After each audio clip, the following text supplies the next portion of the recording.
Thought he made it too far out of town.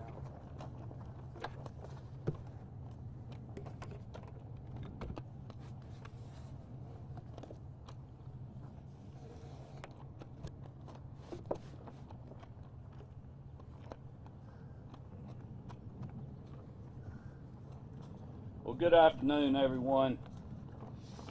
Before I get into my reason for being here, I did just want to offer my thoughts and prayers with our neighbors down in Miami, Florida, with the tragic event that we saw unfold here the last 24 hours with the building collapse. I reached out to Governor DeSantis and offered any assistance that he may need to the first responders on the ground, and we'll certainly keep them all in our prayers. Today, the Biden Justice Department launched a politically motivated assault on the rule of law and our democracy. Just 3 days ago, a top legislative priority of the Biden administration and their far-left allies was stopped in the United States Senate. S1 would have done away with voter ID across the country, forced taxpayers to fund political campaigns, encourage ballot harvesting, and set up a federal takeover of state elections. S1 is such bad policy that even with united control of Washington, D.C., the Democrats could not ram it through. Because Republicans stood firm, this unconstitutional power grab was thankfully stopped in its tracks. And now, because the American people stood up against their extreme agenda, the Biden administration is weaponizing the Department of Justice to serve their own partisan goals. This administration is ignoring the border crisis. They're ignoring the rising crime across the country, which are both a direct result of their policies. Instead, they're spending their time going after states who took reasonable, common sense steps to ensure the sanctity of the ballot box. Let me be clear. The DOJ lawsuit announced today is legally and constitutionally dead wrong. Their false and baseless accusations are quite honestly disgusting. But I can't say that I'm surprised. The president and his administration, Stacey Abrams, and their far-left allies have lied about the Election Integrity Act from the beginning. Even the mainstream media fact-checkers have called them out multiple times. This is the truth. SB 202 ensures Georgia elections are secure, accessible, and fair. It expands access to early voting, ensures that drop boxes are available in every county and secured around the clock. It implements voter ID for absentee ballots, which nearly every poll shows an overwhelming majority of Americans support. But you know, they don't care about the truth.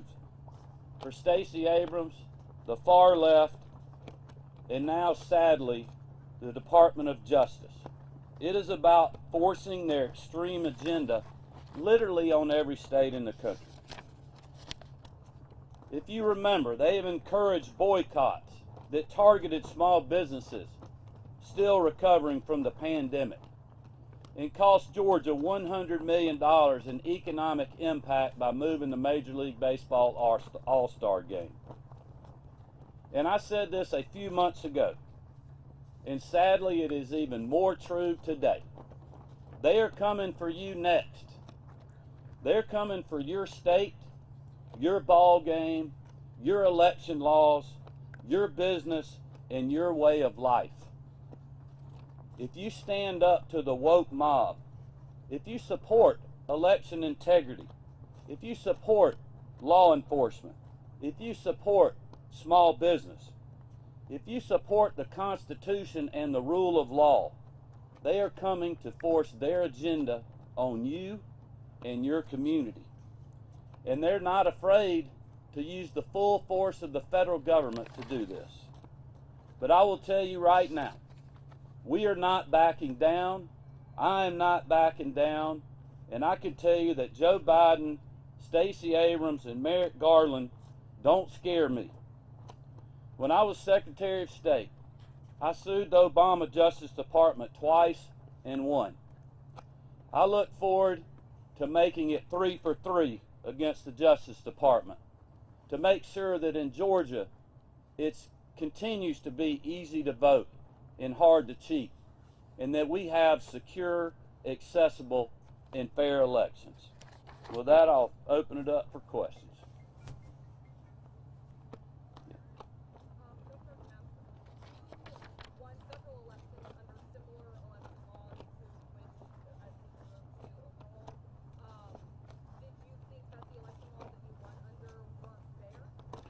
Well, I think you need to look back at history of election law in our state. After most presidential elections and even many general elections, the legislature in the past has always done election cleanup legislation, election reform legislation. I worked on that with the General Assembly when I was Secretary of State. Obviously, I won that race, a couple of them. Did the same thing when I was in the legislature after I'd gotten elected to a state Senate position. I would remind the people across the country and those in the state of Georgia that we had a new voting system this election, so it's certainly pertinent for us to go back and fix issues that we saw with the mechanics of the election. And that's exactly what the General Assembly did today, or did this session with Senate Bill 202. You know, one of the attorneys in the Justice Department said today that this was done very quickly, and that this bill started out as a 3-page bill and it ended up as a 90-page bill. They obviously, like they didn't take time to read the bill originally, also didn't take time to learn about the process in Georgia that started months before the final bill was signed, with the legislative committee that Speaker of the House David Ralston set up even before the end of the year to start working on this issue. They didn't mention the 50 election bills that were introduced that were consolidated into the final version, or at least parts of them were. They didn't mention that some of the recommendations from the bill came from the County Commissioners Association of Georgia, which represents Republican counties and Democratic counties and their elections officials, because of issues that they had on the ground during the election. That is what the truth is. There is somebody lying to you about SB 202, the Elections Integrity Act that was passed in Georgia, and it is not me. And that is what the people around this country need to know and be warned. They are coming for you next.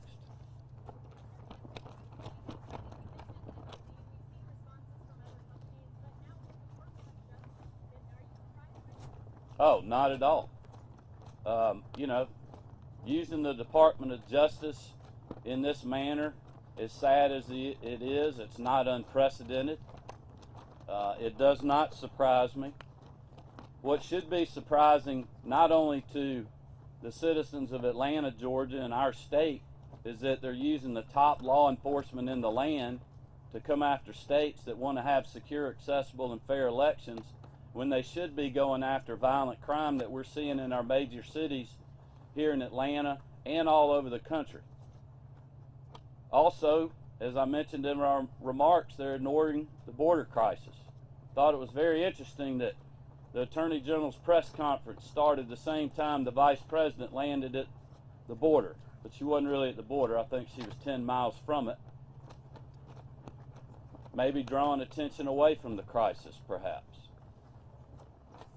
Governor, the audit in Maricopa County is wrapping up. Do you support full forensic audit in the state of Georgia? Well, I think from an audit perspective, look, I've said this many times, I've supported the laws that we have in our state and the constitutional powers that we have in our state. We have a legal process right now that's looking at an audit in Fulton County. The judge ruled partially on that yesterday. We're still looking at that ruling to see what the ramifications are. The place for that under current Georgia law would be in the courts. You know, we're obviously watching what's happening around the country, but I would urge people to look at what the law is in your own state, because I'm sure it's a lot different here than it is in Arizona, which is the way the system's designed, and that's exactly what the feds are trying to change right now. One more question. Governor, what would you say to black voters in this community who are hearing this and kind of concerned about what's happening in the national and in their state? Listen, I've reached out to a lot of African Americans and other minority groups, faith leaders and other people about what the truth is in this bill. I've done over 80 interviews about SB 202 in traditional and non-traditional markets, answering every single question. This bill is not voter suppression. My African American friends in the state of Georgia and across the country need to know that I'm not the one lying to you here. The name Jim Crow 2.0, at least the domain name, was reserved by activist groups 3 weeks before the final version of the bill was ever put together. This is a playbook that they have. And if you actually take time, which obviously the Justice Department did not do early on, and obviously President Biden still has not done, you will see that this is not suppression. This actually expands access. And I would just refer you to some interesting comparisons. And perhaps the U.S. Attorney General should be going after President Biden's home state of Delaware, where they have no excuse. You have to have an excuse to vote an absentee ballot by mail. You have to have an excuse. In Georgia, you do not. Prior to legislation that just has passed in Delaware, hasn't even been implemented yet, there was no early voting. We are adding a mandatory Saturday in Georgia for early voting, expanding access for weekend voting. We are giving all 159 counties the opportunity to add up to 2 more Sundays, which would create 19 days of early voting. Delaware has 10. New York. There have been many from New York that have criticized our bill.